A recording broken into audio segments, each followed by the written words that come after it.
Y les invito para que estemos muy atentos. Los niños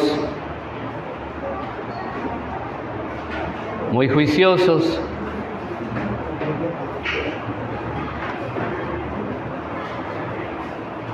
Muy ordenaditos en sus sillas.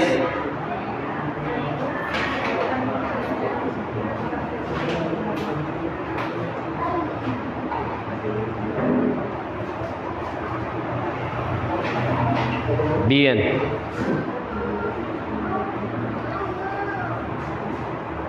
Le doy gracias al Señor porque, bueno, Dios ha estado sosteniendo, ha estado fortaleciendo la iglesia durante este tiempo en que el Señor me ha dado para este reposo que he tenido. Y ahora les invito para que nos dispongamos a recibir la palabra del Señor. El hermano Orley estuvo terminando el libro de Hebreos en el capítulo 12 y este domingo vamos a comenzar con el capítulo 13. De tal manera que quiero invitarles para que por favor abran sus Biblias en el capítulo 13 de Hebreos y vamos a leer los versículos 1 al 6.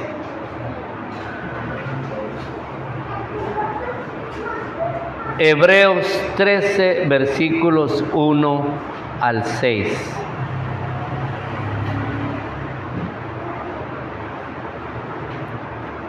Amén.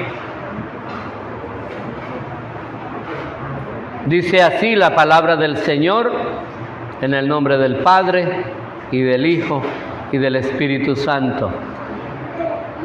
Permanezca el amor fraternal. No os olvidéis de la hospitalidad, porque por ella algunos, sin saberlo, hospedaron ángeles. Acordaos de los presos, como si estuvierais presos juntamente con ellos, y de los maltratados, como que también vosotros mismos estáis en el cuerpo. Honroso sea en todos el matrimonio, y el lecho sin mancilla, pero a los fornicarios y a los adúlteros los juzgará Dios. Sean vuestras costumbres sin avaricia, contentos con lo que tenéis ahora, porque Él dijo: no te desampararé ni te dejaré. De manera que podemos decir confiadamente: el Señor es mi ayudador, no temeré lo que me pueda hacer el hombre. Bendito sea el nombre de nuestro Dios. Esta mañana vamos a estar hablando y compartiendo este capítulo, estos 6 versículos que he titulado Responsabilidades del cristiano verdadero. Ese es el título de nuestro sermón en esta mañana. Responsabilidades del cristiano verdadero. Amén.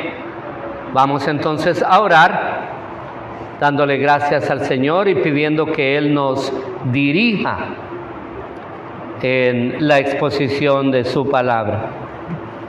Amado Dios y Padre eterno, te damos gracias por esta ocasión maravillosa que nos das de reunirnos como tus hijos en este día santo, día que tú has escogido para que todos los hombres en todo lugar se reúnan o nos reunamos para adorar tu nombre y para darte gracias por todas tus bondades y tus misericordias. Darte gracias por esta salvación tan grande que nos ha sido dada. Darte gracias por la obra de nuestro Señor Jesucristo, por redimirnos de toda maldad, por limpiarnos de todo pecado, por perdonar todas nuestras iniquidades y borrarlas de tal manera que tu palabra afirma que hemos sido declarados justos delante de ti, justificados por la obra de nuestro Señor Jesucristo, que nos fue imputada para vida, perdón, para salvación, que es por la fe en el nombre de Cristo Jesús. Y hoy rogamos, Padre bueno, que sea derramado sobre nosotros el Espíritu Santo y que Él nos hable, Señor, nos dé la gracia, la capacidad, el entendimiento para recibir la revelación de tu palabra y que a través de ella podamos comprender cada una de estas verdades gloriosas que tú has establecido como norma de vida para tu pueblo, pero también como fuente de alabanza y de acción de gracias delante de ti.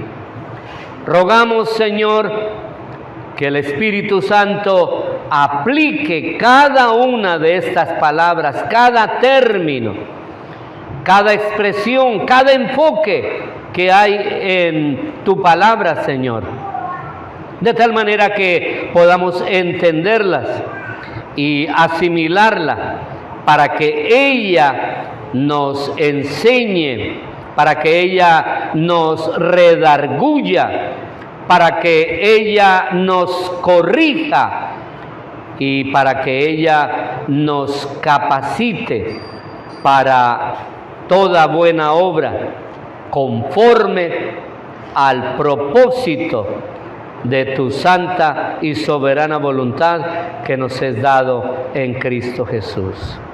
Y te damos muchas gracias, Padre, por Jesucristo el Señor, nuestro Dios. Amén. Gloria al Señor. Bien. Responsabilidades del cristiano verdadero. Durante varios meses ya,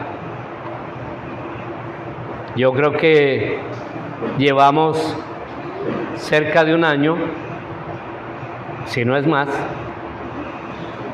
estudiando este libro de Hebreos, donde hemos aprendido a través de la obra del Espíritu Santo cómo Cristo es y tiene la supereminencia sobre todo cuanto existe.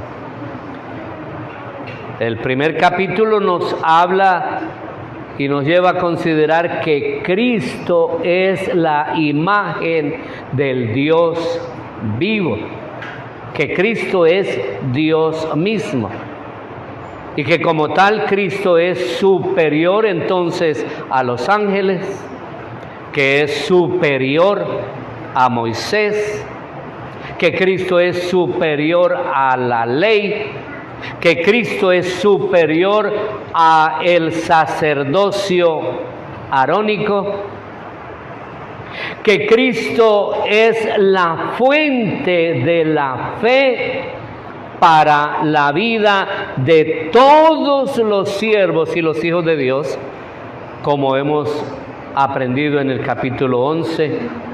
En el capítulo 12, entonces fuimos exhortados para considerar lo que somos lo que Dios enseña que usted y yo somos en Cristo el Señor, lo que Él ha hecho en nosotros.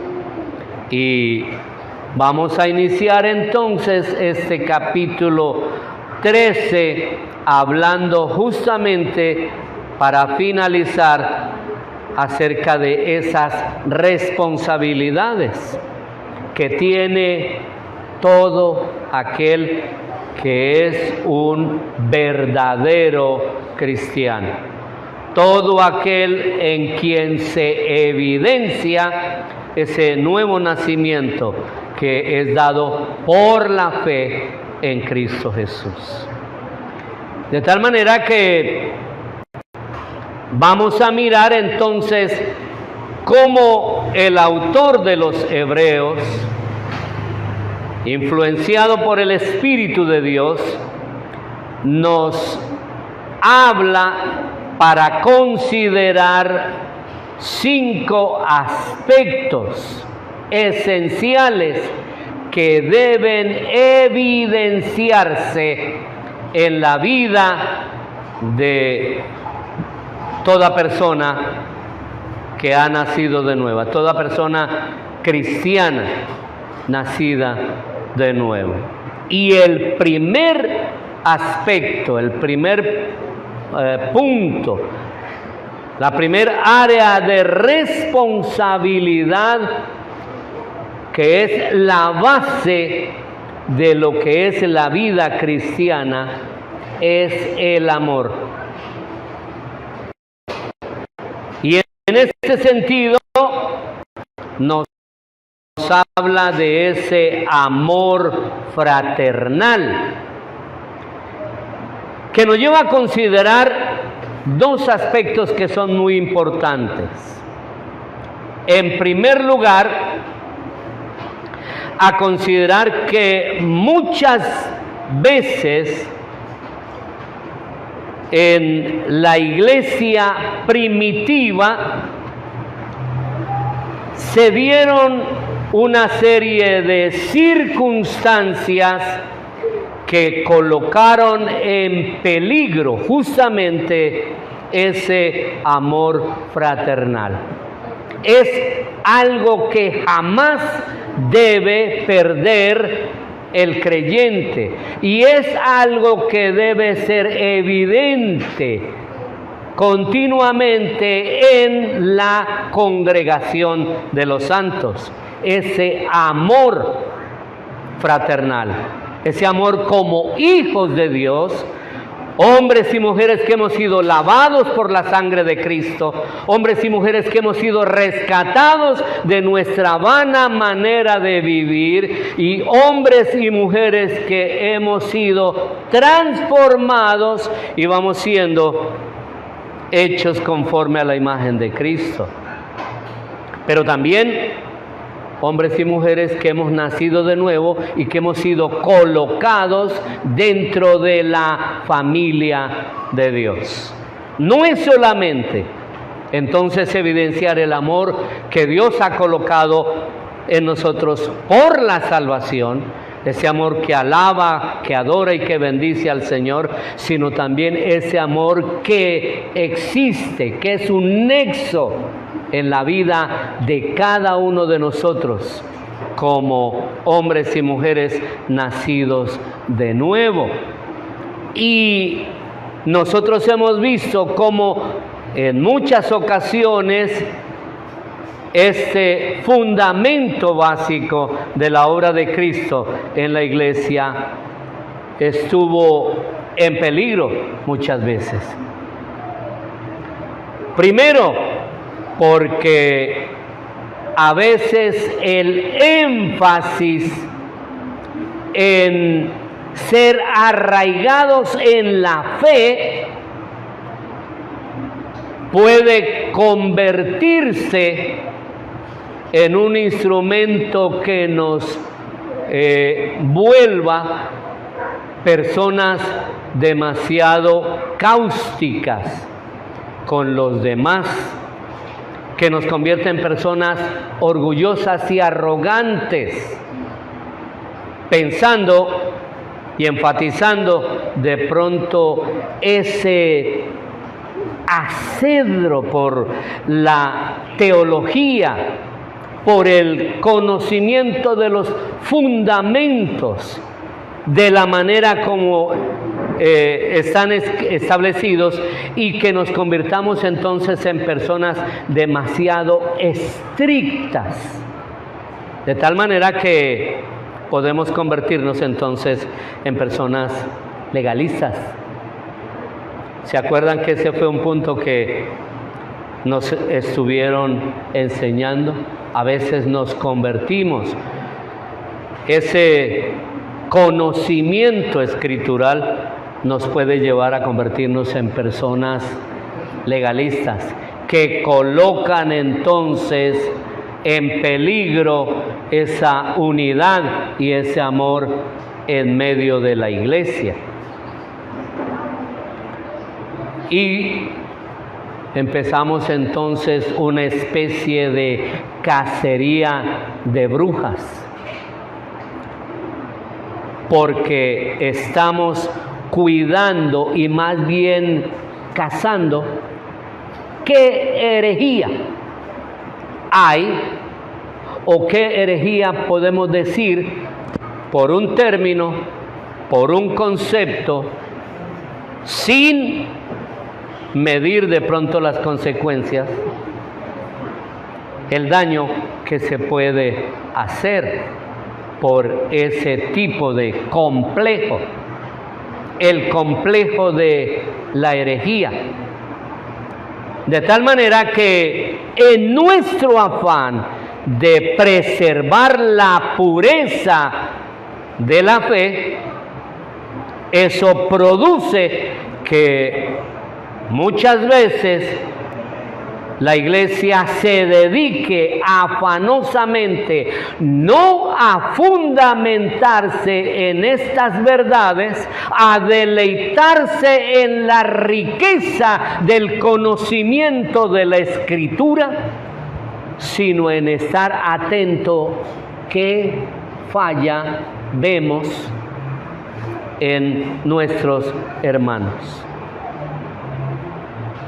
Algo que a mí me llama la atención y que es algo que no solamente se evidencia o se evidenció en la iglesia primitiva, sino aún en este tiempo, y creo que aún mayormente en este tiempo.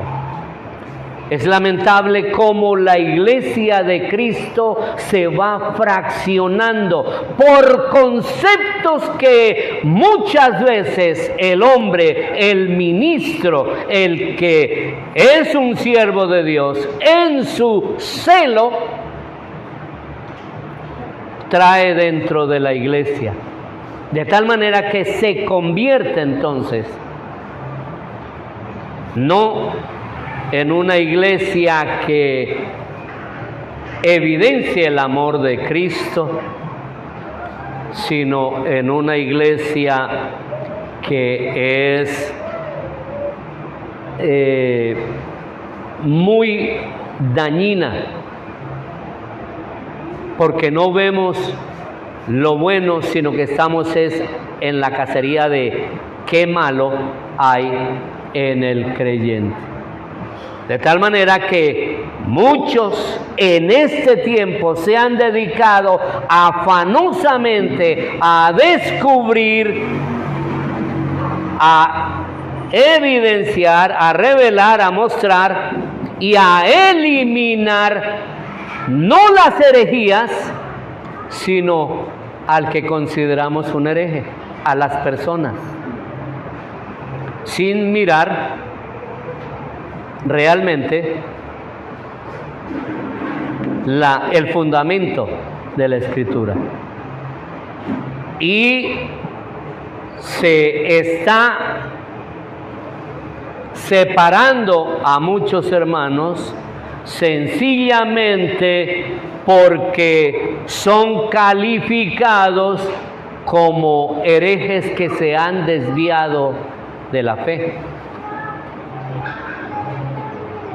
Uno de los puntos que se ha estado tocando y es un toque de trompeta para la iglesia, para nosotros, especialmente en el contexto de la iglesia reformada, es justamente cómo el Señor, habiendo traído nuevamente y establecido y fundamentado a la iglesia en sus verdades, en el arraigo de la enseñanza completamente escritural, bíblica, sola escritura, hoy hay una cantidad de grupos que no miran lo que dice la Escritura, sino que han tomado algunas estructuras para aislar. Y hoy se ven hermanos que creyeron con nosotros, pero que hoy ya están por fuera porque, por ejemplo, no nos consideran ya o cristianos verdaderos, y aún se enfatiza que ya no somos ni siquiera cristianos, porque de pronto no hacemos lo que ellos hacen sin tener un fundamento bíblico. Es una trampa que el enemigo, y básicamente más que el enemigo, el corazón, la carne, ha enfatizado el afán de figurar de muchos en la iglesia, que quieren establecer ciertas normas. ¿Por qué, hermano, no se hace esto? ¿Por qué no hacemos aquello? Mire que aquel no hace lo que usted y yo hacemos, entonces ese no es igual a nosotros, ese no cree, etcétera, etcétera. Ese no es nuestro hermano, solo por conceptos, sin considerar el verdadero fundamento escritural. Es el primer peligro, entonces. Sin embargo, miremos que en el capítulo 1 de Pedro, los versículos 6 y 7, quiero invitar a un hermano que por favor nos comparta. Primera de Pedro 1, 6 y 7. Pastor Orley, por favor. Y los versículos 22 y 23. Primera de Pedro 1, versículos 6 y 7 y 22 y 23. Para que no perdamos de vista esto. En lo cual vosotros os alegráis, aunque ahora por un poco de tiempo, si es necesario, tengáis que ser afligidos en diversas pruebas, para que sometida a prueba vuestra fe, mucho más preciosa que el oro, el cual aunque perecedero se prueba con fuego, sea hallada en alabanza, gloria y honra cuando sea manifestado Jesucristo, a quien amáis sin haberle visto, en quien creyendo, aunque ahora no lo veáis, os alegráis con gozo inefable y glorioso. Amén. Versículos 6 y 7 y 22 y 23. Habiendo purificado vuestras almas por la obediencia a la verdad, mediante el Espíritu, para el amor fraternal no fingido, amaos unos a otros entrañablemente de corazón puro, siendo renacidos, no de simiente corruptible, sino de incorruptible, por la palabra de Dios que vive y permanece para siempre. ¿Qué nos está diciendo entonces en respuesta a este aspecto? Que para usted y para mí, lo que debe primar esencialmente, más que ideas, pensamientos, palabras y conceptos humanos dentro de la congregación, lo que debe primar es el fundamento establecido por Dios, que es su palabra. Su palabra. De tal manera que ella sea nuestro escudo, ella sea nuestro aliento y nuestra fortaleza, pero también que la palabra del Señor sea nuestra seguridad y la fuente justamente de donde emana ese amor fraternal. Es importante que tengamos entonces en cuenta ese primer aspecto. Y en segundo, el peligro de tratar con dureza y con cierto desapego a aquellos que de alguna manera han faltado a la fe en algún momento o que han faltado de alguna manera, han cometido alguna falta, incluso que hayan pecado de alguna manera. Nosotros debemos de mirar a esos hermanos, son nuestros hermanos que necesitan justamente de nuestro amor para levantarlos. Cuando se falta o se peca a las normas establecidas en la Escritura. Y también debemos de tener en cuenta entonces aquellos que faltan a las normas de la iglesia. Regularmente la iglesia tiene un cierto, lo que llamamos estatutos y reglamento interno.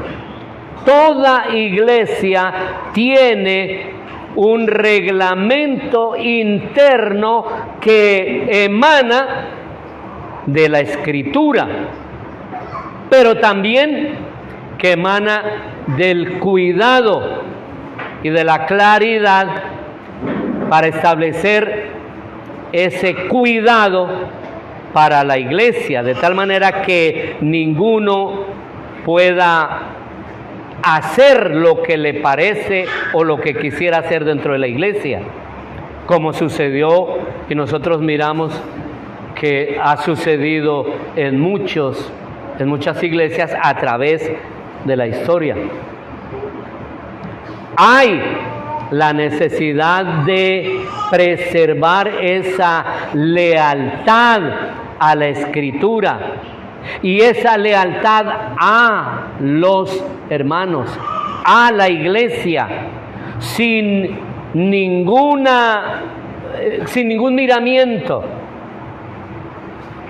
Algo que debe haber y que muchas veces la Escritura señala es que la iglesia no solamente es un grupo de hermanos nacidos de un Dios lleno de gracia y de bondad, sino que además son una comunidad que se deleita en adorar al Señor y en reunirse, en ser amigos.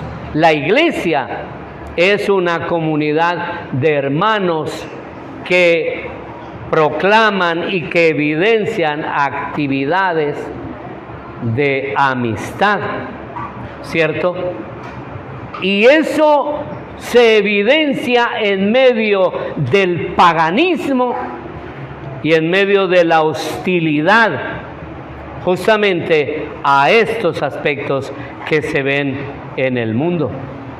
De tal manera que si nosotros miramos la historia de la iglesia, vamos a ver cómo la iglesia preservó esos elementos.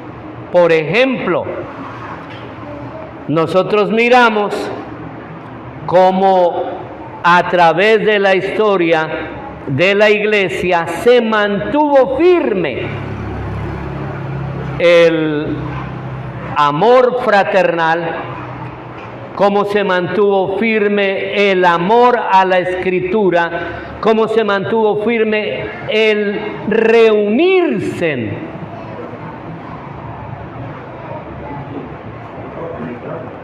El micrófono. Amén. Me hizo perder. El reunirse como iglesia, como creyentes. En ese sentido, es importante que la iglesia siempre esté dando esas evidencias.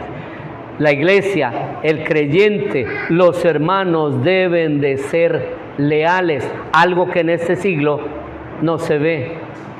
No hay lealtad entre hermanos, no hay lealtad en la iglesia, entre nosotros, así como también se pierde la lealtad a la Escritura, a nuestro fundamento.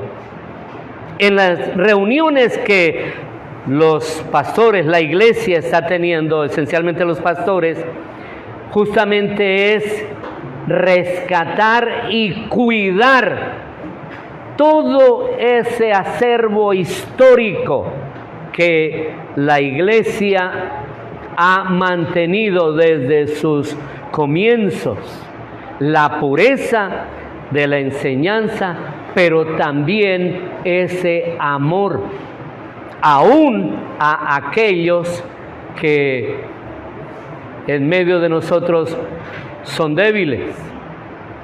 Hebreos nos enseñó a considerar a los débiles y a considerarlos no para aislarlos, sino para rodearlos, para animarlos y llevarlos, ayudarles a que ellos crezcan a la misma estatura que el que es más avanzado, el que tiene más conocimiento.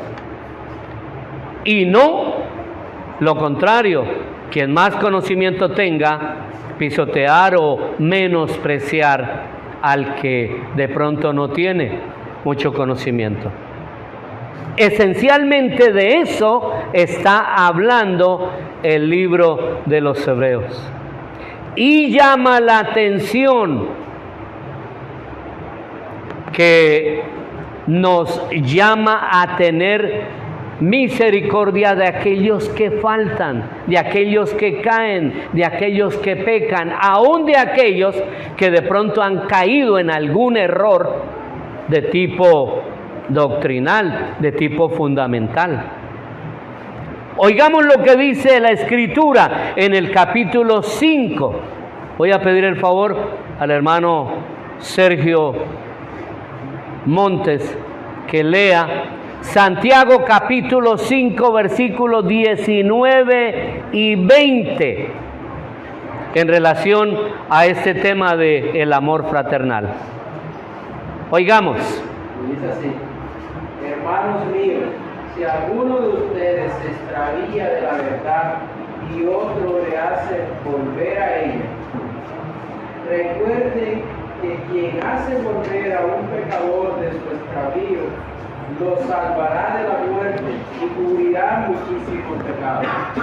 A mí me llama mucho la atención el término que es general en la Escritura, que es general en la iglesia de Cristo. ¿Cuántos han considerado la expresión el amor cubrirá multitud de pecados? La iglesia ha tenido desafortunadamente dentro de ella a quienes cambian ese concepto de la divinidad colocada en medio nuestro. El amor no cubre multitud de pecados, sino que el amor entonces descubre, señala y aísla a aquel que cae o que peca. ¿No sucede eso? ¿Cuántos de nuestros hermanos que han caído hoy, cuántos de nuestros hermanos que por una u otra razón han fallado, han entrado en desánimo, no les atendemos, no les cuidamos, no vamos a ellos en ese mismo espíritu de amor, sino que y están Hoy las sillas están vacías, ellos ya no han venido. Miren la iglesia, miren nuestra congregación, mire su iglesia, donde usted se congrega. ¿Qué ha hecho usted por aquellos que han dejado de volver por alguna razón? ¿Es usted un medio, un instrumento del amor y de la gracia del Señor para ellos? Como afirma Santiago, ¿ha ido usted a enseñar, a animar, fortalecer a ese que está en debilidad y le ha hecho volver de su error? ¿O sencillamente usted le ha dado un golpe y lo ha terminado de aislar completamente? Sea como sea, mi amado hermano, tenemos que combinar esos dos aspectos. Uno, la seriedad en las materias de la fe y doctrina. Y dos, en la amabilidad, en la lealtad y en el amor hacia las personas que se han desviado. Como Santiago lo enseña y como nos amonesta con la palabra y nos aconseja justamente a que nuestro amor por nuestro hermano no flaquee. Amén. Segundo aspecto, la hospitalidad. No os olvidéis de la hospitalidad, porque por ella algunos sin saberlo hospedaron ángeles. Regularmente,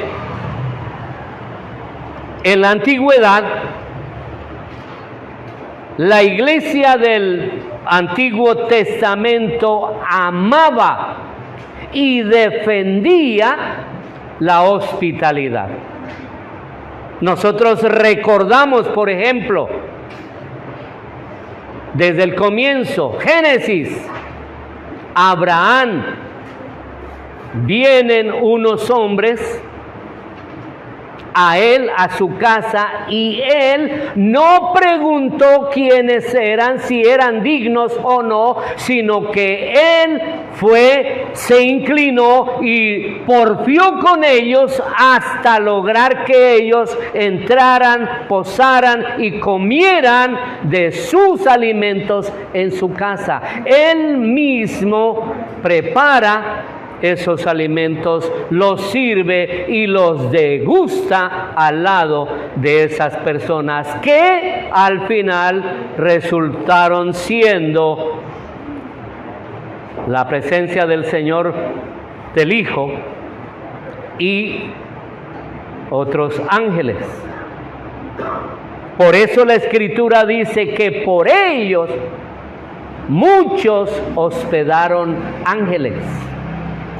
La hospitalidad fue un elemento característico de la iglesia del Señor desde sus inicios. Hoy, desafortunadamente, se vive solo de ese tipo de recuerdos. Lo que debería de ser una norma en la iglesia de hoy es solo una regla, algo que se ve esporádicamente. Yo comentaba,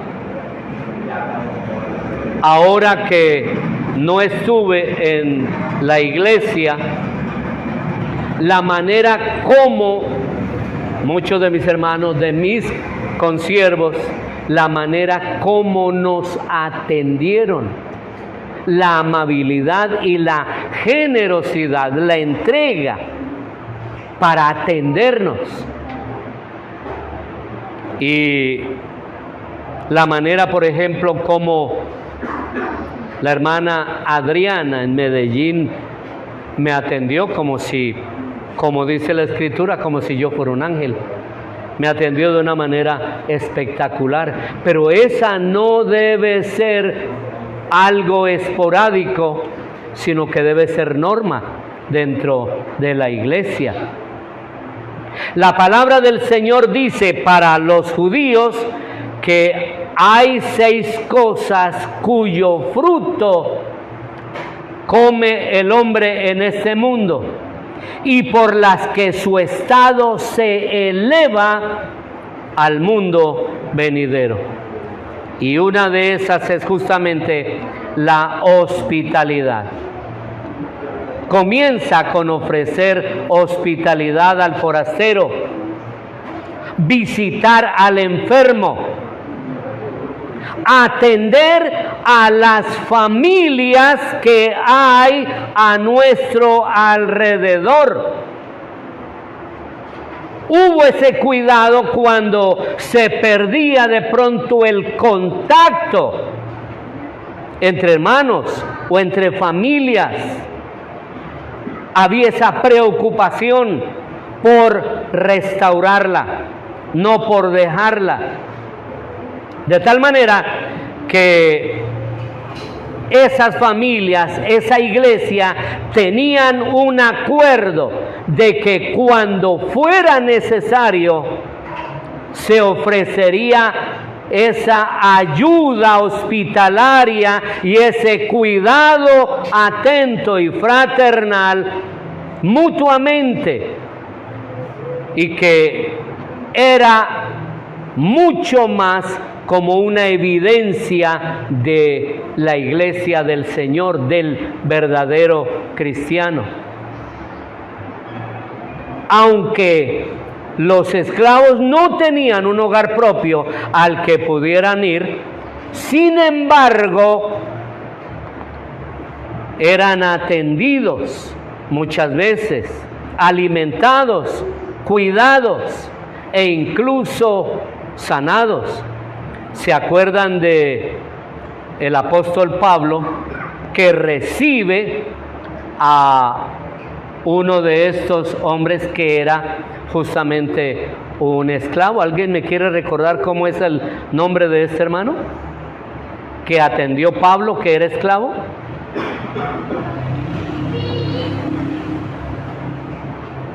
Onésimo. Amén. La iglesia, la escritura está lleno de esos ejemplos.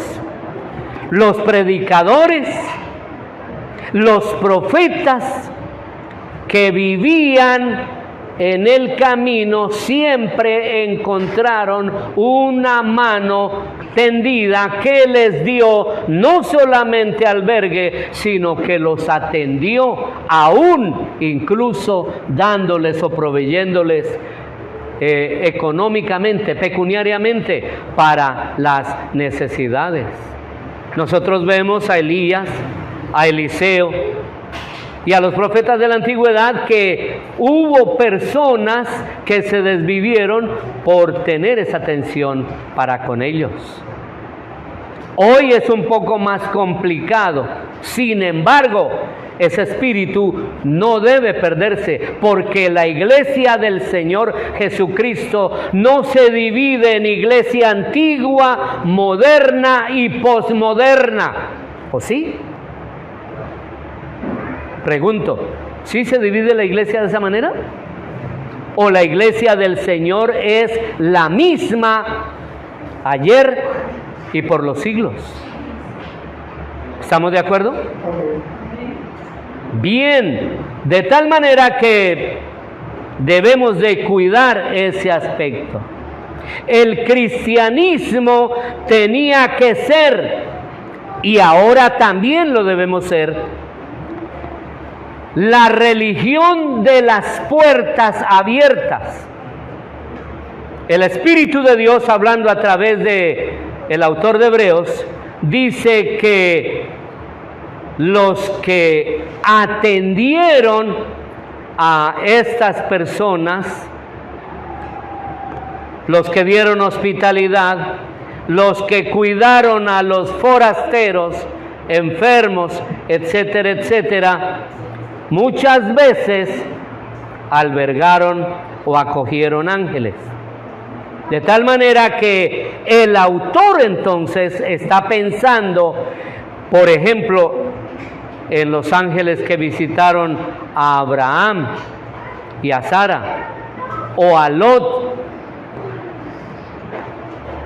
amén, o a Manoa en el libro de los jueces. ¿Estamos de acuerdo? Cada uno es una norma dentro de la iglesia del Señor, de tal manera que debe de promulgar, es lo que el Espíritu de Dios le habla a la iglesia en este tiempo.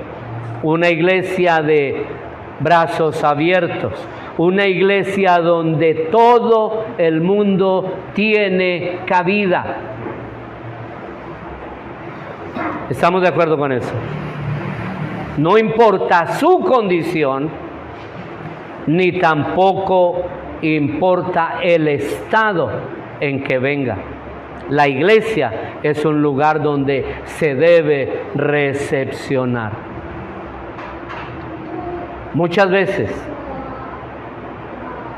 la queja de muchas personas de baja condición que no vienen a la iglesia es justamente porque ellos miran el rechazo y el señalamiento que en la iglesia del Señor, que no debería tener, lo hacen. Muchas mujeres que por diferentes razones, y la razón no importa, que se convirtieron en prostitutas, cuando se les llevó el Evangelio y creyeron, recibieron el Evangelio con gozo, pero desafortunadamente no duraron mucho en la iglesia, porque cuando ellas visitaron el templo, cuando fueron a reunirse con los hermanos, se sintieron aislados, rechazados, señalados y menospreciados. Y eso es cierto. Como siervo del Señor yo he visto eso.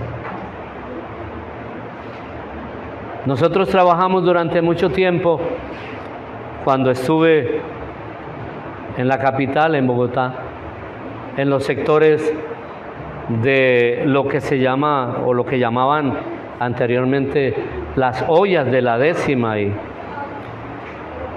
que es toda la zona centro.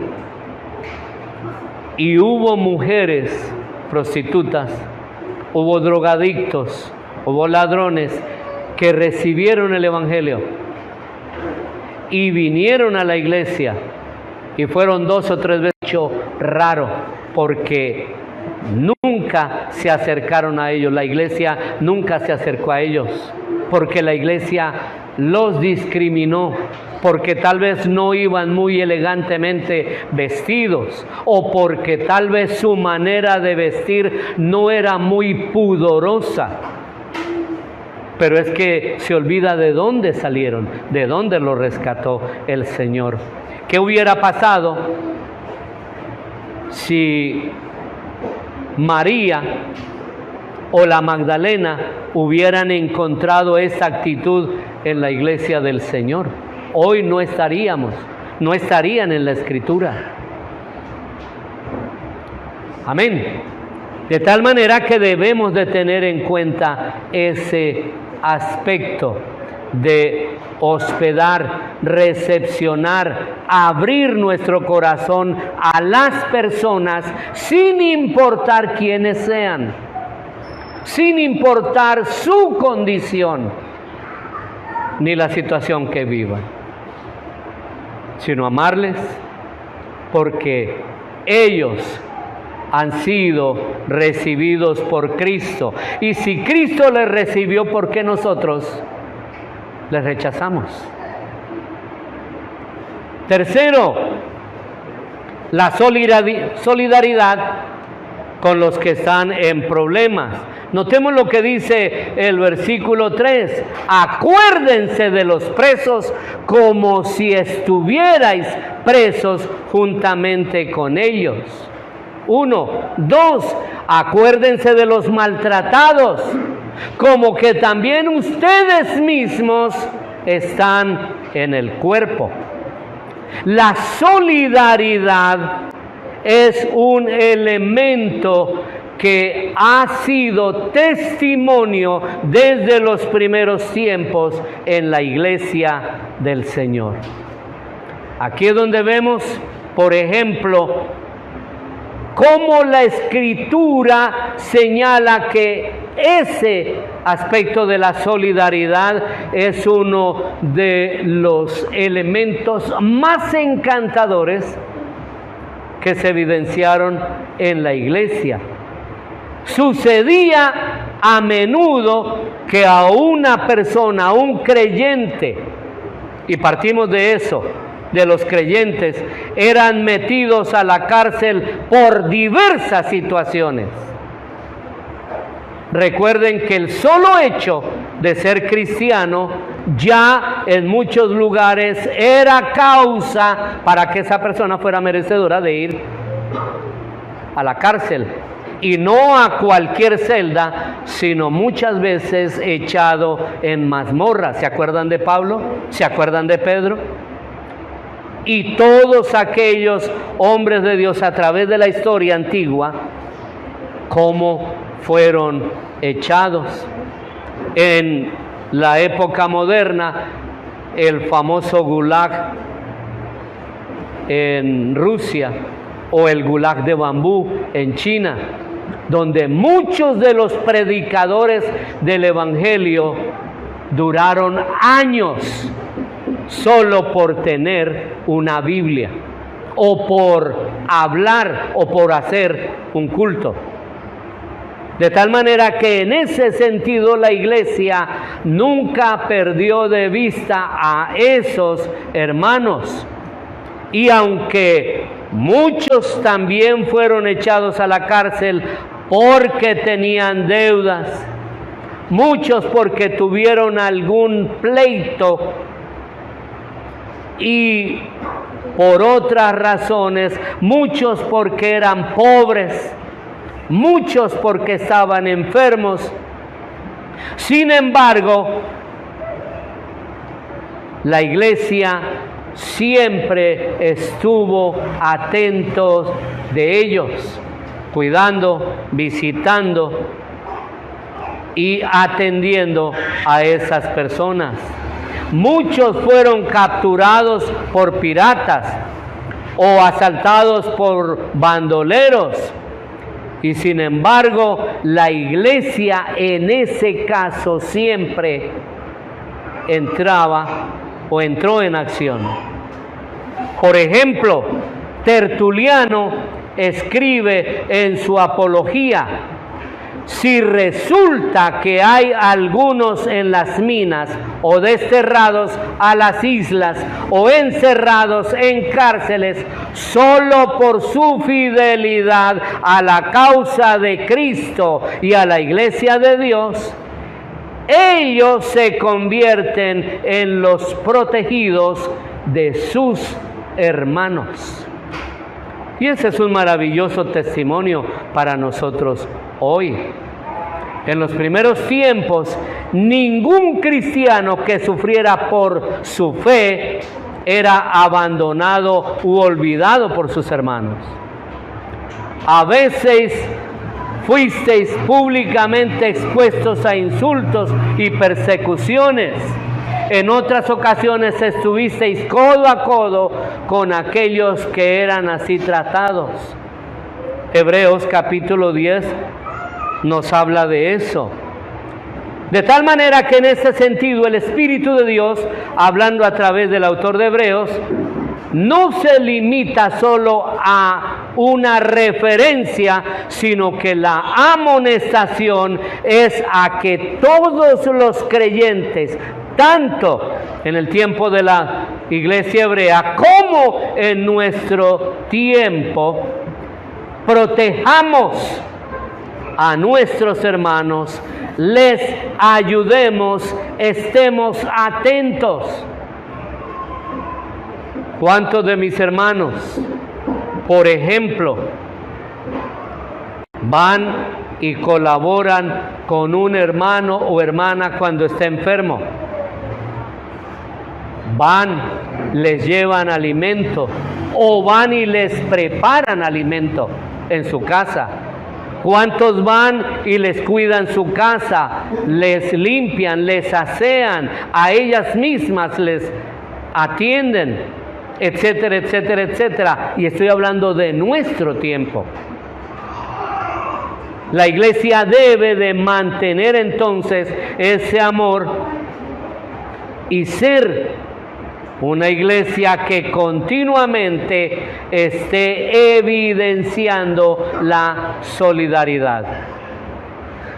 De tal manera que en este sentido, Pablo habla acerca de esa solidaridad.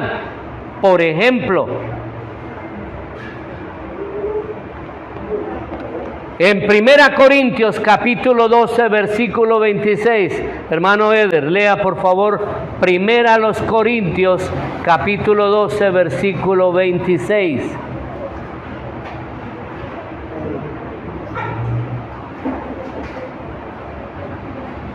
De manera que si un miembro padece, todos los miembros se duelen con él. Y si un miembro recibe honra, todos los miembros con él se gozan. Amén. Gloria al Señor. Ahora que estaba en Cali en la reunión con mis hermanos, el que estaba allá no era el pastor Jaime Lozano, era el pastor de la iglesia Gracia y Soberanía en Cristo del Carmen de Bolívar. Estaba representando a toda esta comunidad, a los que han creído como también a los que van a creer. Eso es algo que Pablo entonces llama y amonesta continuamente. La iglesia debe tener en cuenta que es un cuerpo y debe estar atento a las necesidades que tienen. ¿Estamos de acuerdo? De tal manera que en esta referencia del discurso de Pablo está hablando de la unidad del cuerpo de Cristo y apunta esencialmente a ese aspecto de la solidaridad como cuerpo. Ahora, no solamente pensando como cuerpo místico, sino también pensando en el cuerpo físico de cada creyente, ya que, por ejemplo, el maltrato lo sufre una persona, el sufrimiento lo sufre una persona, es algo físico y nosotros debemos de atender y cuidar y ser solidarios con los que están siendo maltratados o con los que tienen dificultades físicas, sufrimientos físicos. De tal manera que en ese sentido la traducción de lo que el autor de Hebreos está diciendo es como si ustedes mismos sufrieran. Y es una explicación apropiada. De tal manera que cada una de estas amonestaciones a que se hace, el deseo es que se extienda a cada creyente, para que cada creyente extienda su mano de ayuda a aquel que lo necesita, al forastero, al viajero, al prisionero, al que sufre. Esas son realidades verdaderas. Y lo que hace la Escritura, lo que hace el Espíritu de Dios es justamente exhortarnos a cumplir el mandato del Señor Jesucristo: amad a vuestro prójimo como a vosotros mismos. ¿Sabían ustedes que la iglesia tiene la responsabilidad? Si bien primariamente la ayuda debe ser dada a nuestros hermanos, no está exenta la iglesia de ayudar a los que no son nuestros hermanos, a los que viven. Por ejemplo, muchas personas vivimos en un lugar y esta área nosotros vemos cantidad de personas con enormes necesidades, desde los niños hasta los ancianos, alimento, vestido, medicinas, etcétera, etcétera, útiles de estudio. Hay cantidad de necesidades. Qué bueno que la iglesia pueda aportar también su grano de amor y de solidaridad cristiana con esas personas. Es una manera de testificar del amor de Cristo a los demás. Y es posible que Dios utilice ese pan que usted lleva a esa persona que no conoce a Cristo para que por medio de ese pan recepcione mucho más fácil el mensaje del Evangelio. Amén. De tal manera que es una exhortación que el Señor nos da. En cuarto lugar, la pureza. Y noten ustedes cómo la Escritura habla acerca de la pureza, el sentido en el que habla de la pureza. Honroso sea en todos el matrimonio y el lecho sin mancilla, pero a los fornicarios y a los adúlteros los juzgará Dios. Una de las cosas que la iglesia debe ser adalid es justamente de la pureza matrimonial. Es lamentable que en medio de la iglesia cristiana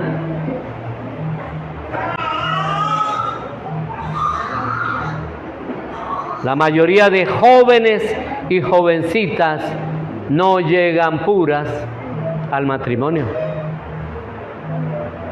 siendo de la misma, nacidas muchas veces en la iglesia. ¿Por qué? Porque no es esa la enseñanza que los padres dan a sus hijos en su casa, a mantener ese aspecto. Y en cuanto al matrimonio, escuchen, el matrimonio debe respetarse universalmente. Y esto se hacía o se explicaba de dos maneras casi que opuestas. Primero, en medio de la iglesia, como hay hoy, hay muchas personas que practicaban el ascetismo. ¿Qué es el ascetismo? Son aquellas personas que se aislaban, que querían ser cristianas solas, apartadas. Ustedes recuerdan los famosos templos que se hicieron desde los primeros siglos, donde los monjes se aislaban completamente. Eran comunidades aisladas de todo el resto de la comunidad.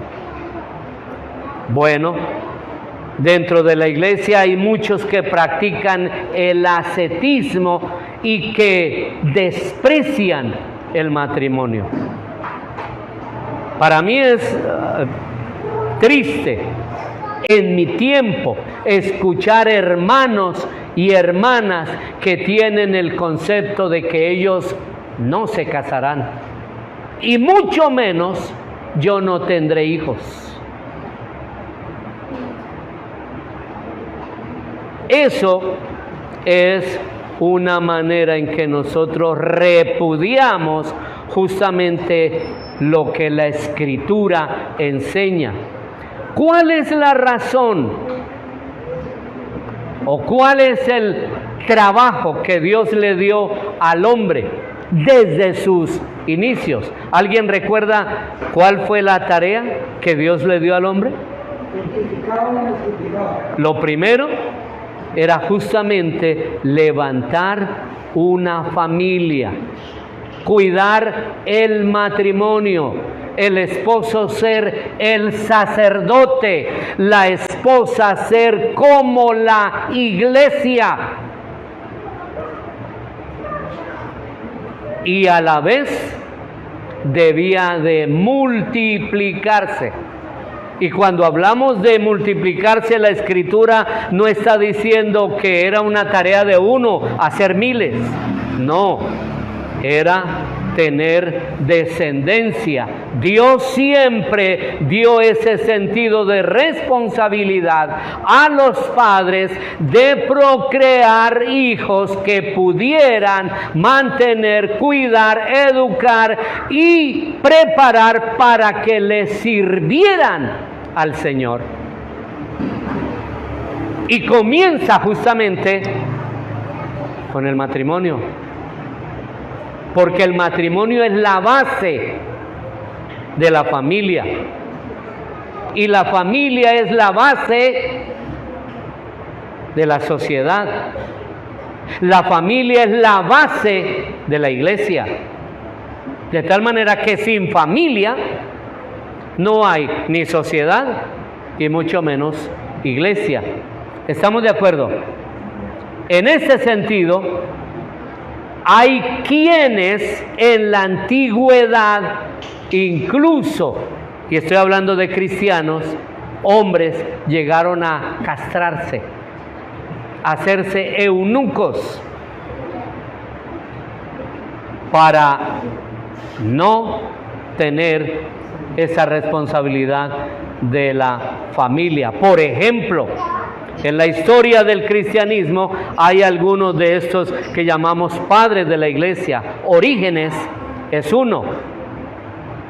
Orígenes es uno de los que, por ejemplo, llegó a el extremo de que para él poder enseñar el evangelio también a las damas, entonces él se castró.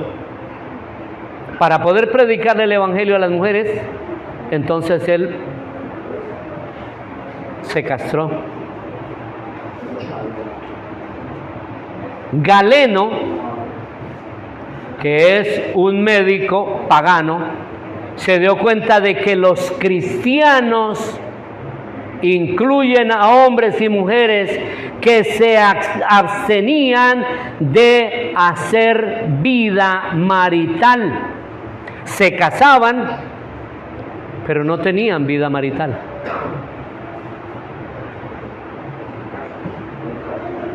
Hoy nosotros vemos eso.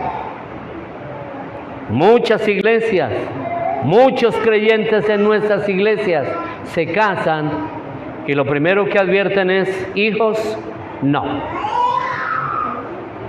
Y entonces, ¿qué decimos de eso?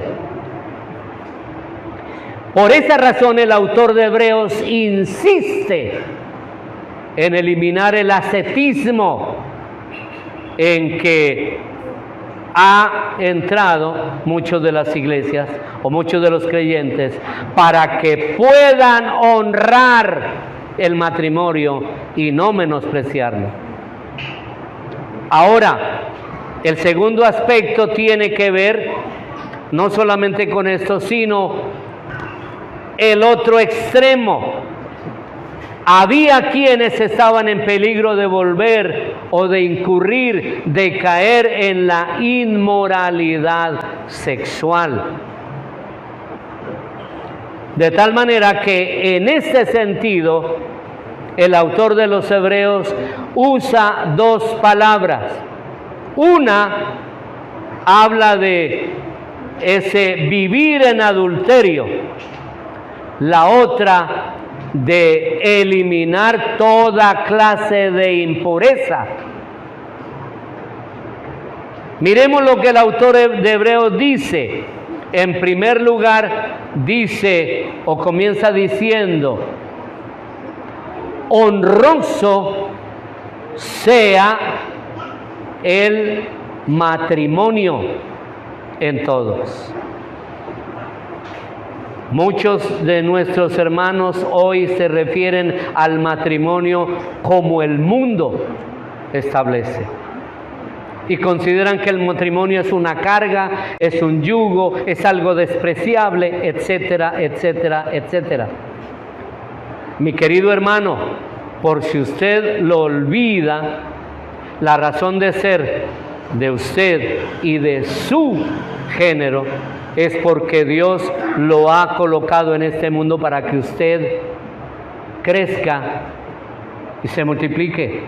Piense en un hogar. Si usted mira, los niños desde pequeños hablan y tienen ese contexto de papá y mamá y familia. De tal manera que en ese sentido debe de establecerse nuevamente en la iglesia como norma de enseñanza todo lo referente a la vida matrimonial,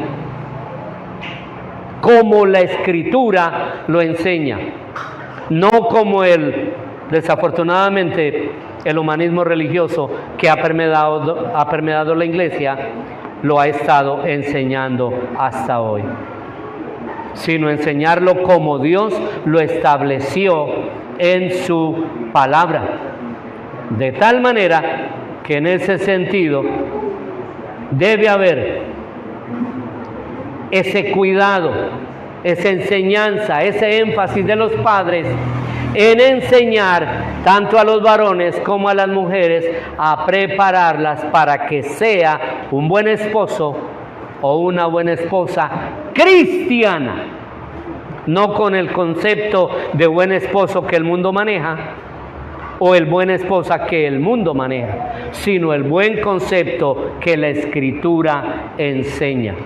Amén. ¿Estamos de acuerdo? Bien. Y el otro aspecto que maneja también el libro de Hebreos, entonces, tiene que ver con las desviaciones que habían. Por ejemplo, se habla de, en primer lugar, abstenernos, cuidarnos de caer a la inmoralidad sexual. Uno es eliminar, evitar el adulterio, y la otra tiene que ver con todo tipo de impurezas de tipo sexual. En otras palabras, está hablando, por ejemplo, de lo que hoy nosotros conocemos como el homosexualismo. La iglesia debe enseñar cómo Dios repudia el homosexualismo. Y nosotros estamos fallando en eso. No son temas que se enseñan dentro de la iglesia. No hay sermones explicando y enseñando cómo el creyente o cómo la familia de los creyentes deben de cuidar para que sus hijos no caigan en el homosexualismo. Es lamentable, mis amados hermanos, que aún dentro de las iglesias cristianas, dentro del ministerio pastoral, hay hijos de ministros que son homosexuales y que sin ningún reparo sirven dentro de la iglesia, dentro del templo. Tengamos mucho cuidado con eso.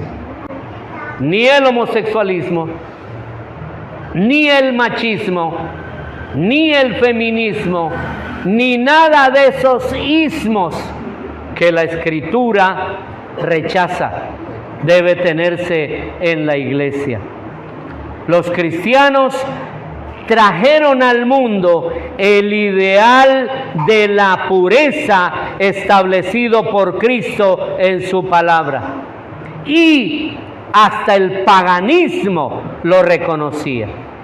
En los primeros tiempos los cristianos presentaban al mundo tal ejemplo de pureza que hasta sus críticos más acérrimos o sus enemigos más enconados no podían menos que admirar. El escritor de Hebreos instruye a los lectores acerca de una vida santa dentro de los lazos del matrimonio. Él está diciendo, aleluya, el matrimonio es un tesoro que recibimos de Dios. El matrimonio es un don de un valor profundo para todos nosotros. Y en tercer lugar, el lecho conyugal debe mantenerse puro. Nos llama la atención acerca de no romper los votos matrimoniales cayendo en pecados de impureza sexual, tanto adulterio como fornicación. Ni el joven o jovencita tienen la autonomía para hacerlo dentro de la iglesia del Señor, ni fuera de la iglesia. Esto no es una vía libre, ni tampoco es un permiso, ni es una camisa de fuerza para el creyente. No, el creyente debe mantenerse puro. El del mundo sí puede hacer lo que se le dé la gana. No, ese es un mandato para todos los seres humanos, sea creyente o no, de que se enseñe en los hogares la pureza matrimonial. ¿Estamos de acuerdo? Amén. Y enseñar a los jóvenes a ser puros en el concepto sexual, como Dios lo establece. El mundo en el que vivimos considera la vida relajada como sin importancia. El mundo considera el sexo una diversión, no lo ve como un pecado. Pero ante los ojos de Dios, el sexo fuera del contexto matrimonial es ilícito. Y no solamente es ilícito, sino que es pecado y merece el juicio eterno de Dios. ¿Sabía eso, mi amado? El escritor de Hebreos habla claramente a quienes cometen este tipo de falta, advirtiéndoles acerca del juicio de Dios. Hebreos nos habla en el capítulo 10, los versos 30 y 31 de esto. Y quiero que el hermano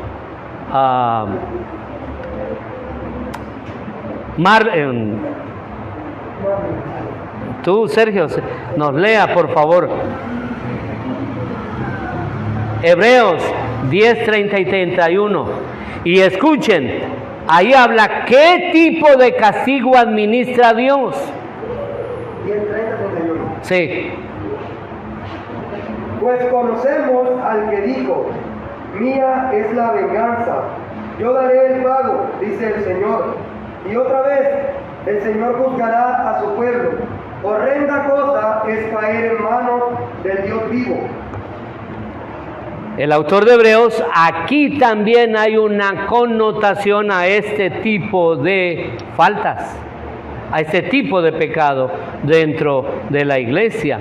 Noten ustedes que este capítulo está hablando específicamente, aunque en el capítulo que leímos, el texto que leímos, habla de todo lo que es pecado, ¿cierto?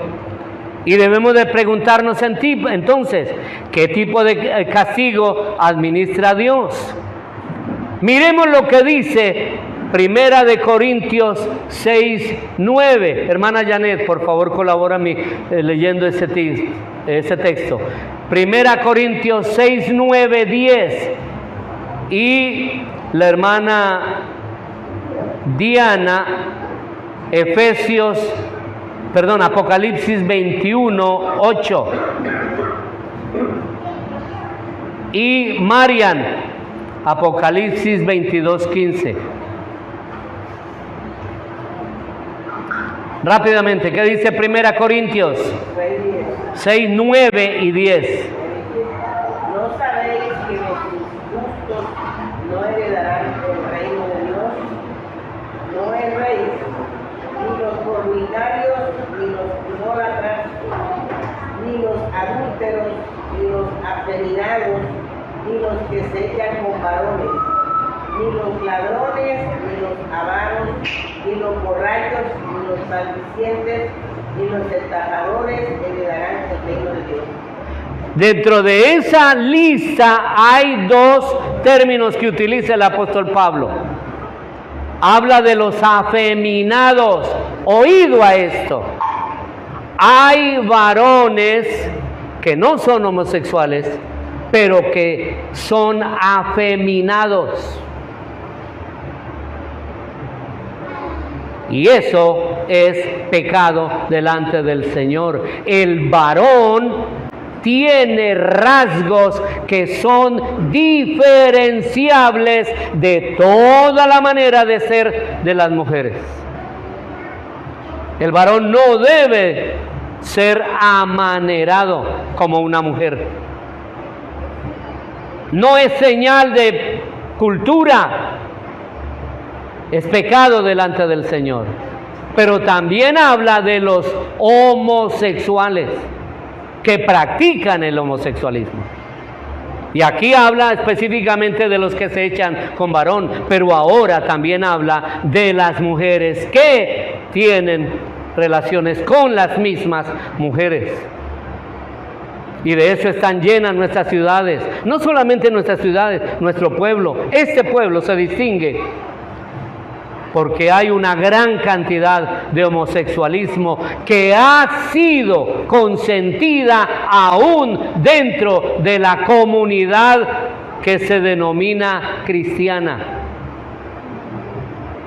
Y lo más triste es que se endilga esta condición a un acto de Dios. Dios me hizo así. Falso. Dios no hace homosexuales. Nadie nace siendo homosexual. Y científicamente está confirmado. No se nace no hay un gen homosexual. Nadie nace siendo homosexual o con tendencias homosexuales. Científicamente está declarado, está enseñado y está confirmado. No, el homosexualismo hoy, tanto en hombres y mujeres, es una concepción, es una decisión particular de una persona, en abierta oposición a la condición natural que Dios le ha dado. Un hombre homosexual es un hombre que no se ama como hombre. Y no piense que ama a las mujeres, porque tampoco las ama.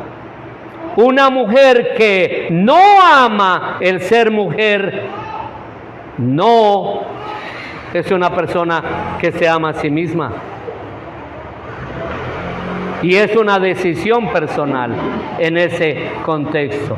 De tal manera que en ese sentido la Escritura dice que ni los inmorales sexualmente, ni los idólatras, ni adúlteros, ni fornicarios, ni los homosexuales heredarán el reino de Dios.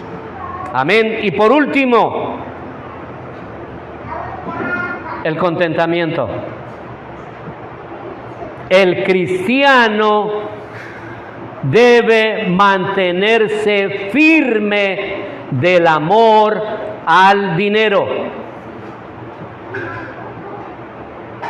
El cristiano debe mantenerse firme y apartado del amor al dinero. El creyente debe estar contento con aquello que Dios le ha provisto, con lo que él posee. Y debe razonar esencialmente que el cristiano es enriquecido en todas las cosas porque vive en la constante presencia del Señor. Hebreos cita, el escritor de Hebreos cita dos pasajes en el texto que hemos leído. Uno, Josué 1, y dos, el Salmo 118, 6, para mostrar, en primer lugar, que el hombre de Dios no necesita nada más porque tiene siempre consigo la presencia y la ayuda, la bendición de Dios, y que nada de lo que pudiera darle sería mayor riqueza. Y dos, el cristiano debe desarraigar el amor al dinero porque eso lo lleva a todo tipo de mal. En el testimonio de Pablo dice: he aprendido a estar contento cualquiera sea las circunstancias. Sé lo que es estar necesitado y sé lo que es tener abundancia. He aprendido el secreto de estar contento con todo. Filipenses 4, 11 y 12. Cristo advierte al hombre en contra del amor al dinero, porque es una actitud que lleva a la avaricia, y la avaricia es idolatría, y la avaricia es pecado. Colosenses 3:5. La Escritura dice en el libro de Josué: nunca te dejaré, nunca te abandonaré. De tal manera que en vez de que el creyente adore lo creado, que es el dinero, las riquezas o los bienes materiales, el creyente es exhortado a adorar al Creador y a poner su confianza en Él. Y por último, el modo en que decimos con confianza: el Señor es mi ayudador, no temeré que pueda hacerme el hombre. Termino con esto.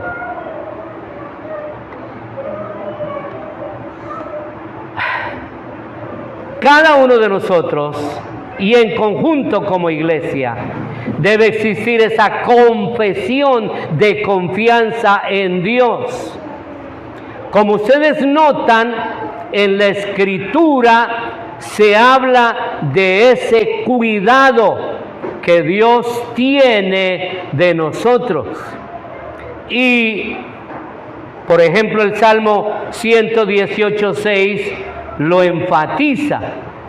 Por eso, esa cita es una confesión de fe, donde lo que Dios dice es lo que está establecido desde el Antiguo Testamento, y es el testimonio de fe que encontramos en este versículo. Leamos el Salmo 118, 6 para terminar. Jehová está conmigo, no temeré lo que me pueda hacer el hombre. Es lo que está diciendo Pablo, el autor de Hebreos, al final de este punto 6. De tal manera que en este sentido, cuando surgen estas necesidades o estas situaciones o estos peligros, esta es la respuesta del hombre de Dios, del creyente, del pueblo de Dios. Y esto hace énfasis el autor de Hebreos en que es una cita que se tenía dentro de la liturgia en la sinagoga y aún dentro del templo, en la iglesia, en el Nuevo Testamento. De tal manera que, para terminar, el reformador John Knox osadamente dice: un hombre acompañado por Dios está siempre en la mayoría. En otras palabras, la persona que sabe que vive en la presencia de Dios, sabe que Dios suplirá todo lo que nos falte conforme a sus riquezas en gloria en Cristo Jesús. Amén. Estos son los 5 aspectos que la Escritura nos habla, y el final de no tener cuidado ni temor de lo que pueda pasar o hacernos el hombre, porque hemos puesto nuestra confianza en el Señor. Le invito para que por favor nos coloquemos en pie y vamos a orar para darle gracias a nuestro Dios.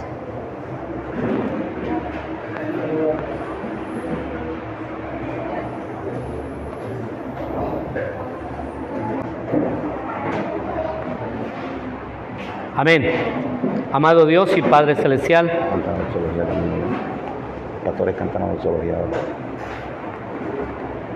te damos gracias esta mañana por el culto que, bajo la dirección de tu Santo Espíritu, hemos tenido en este día, donde hemos orado, donde hemos leído y meditado en tu palabra, donde la enseñanza de nuestros fundamentos ha sido expuesta a través de la confesión de fe.